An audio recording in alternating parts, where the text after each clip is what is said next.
Welcome to the Crimson Engine. My name is Rubidium. Today we're looking at a couple of different camera accessories for camera movement. They go with a dolly or a slider, and they are the Proaim Mini Orion head, which you see here. And it's mounted on the Proaim telescopic bazooka. So this allows me to change the height of the camera without having to do all of the stuff you would do to change the height of a tripod, meaning either take the camera off or have two people or do the strange kind of wiggle dance that it takes to move a camera this big when it's fully loaded on a traditional three-leg tripod.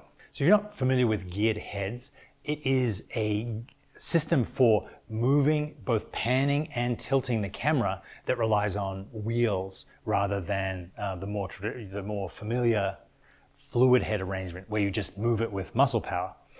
These came about because cameras originally in Hollywood were so heavy, they actually needed gears and cranks to be able to move them because they're these gigantic things that weighed hundreds and hundreds of pounds.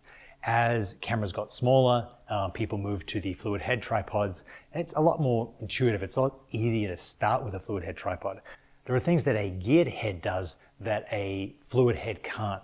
It takes away the sense of a human operating the camera and makes it feel more omniscient, or makes it feel like the wheels of fate grinding to their inevitable conclusion.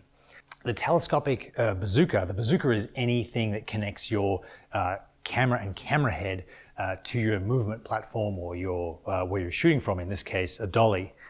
Proaim make two versions of the telescopic bazooka, one for above 40 pounds I think, and one for 40 pounds and below. As you sort of put more stuff on your camera, you want to get it to this equilibrium where you can push it down with very little force, and then equally when you release, it rides up with very little speed. It's kind of counterweighted with the force of the bazooka and the weight of the camera.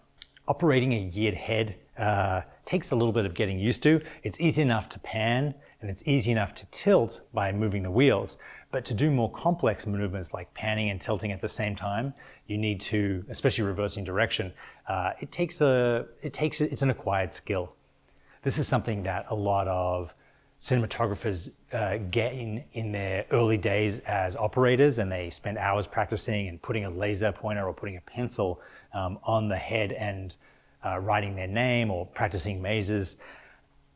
I am not the greatest operator in the world, but I actually found this one in particular really usable, and I've mainly used it to do simple movements that give, especially countering the movement of the dolly, to give that great parallax effect. The Orion Mini is, as far as I know, the most affordable geared head on the market.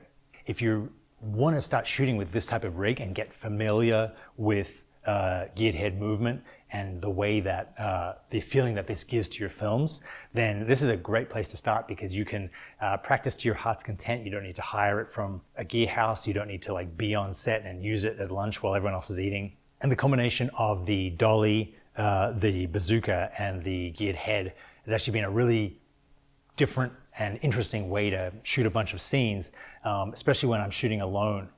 The good thing about the Orion Mini head is that you can get the smooth geared head effect even with a much smaller camera like a DSLR or a mirrorless. You don't need the large counterweight of a cinema camera like this one in order to get smooth shots. That's my look at the Proaim Orion Mini head, pneumatic gas-powered bazooka, and the Proaim dolly as a combination. They are really something to check out if you want to get into this type of shooting with the slow, deliberate, smooth camera movement in that David Fincher style. Thank you very much for watching, and I will see you next time.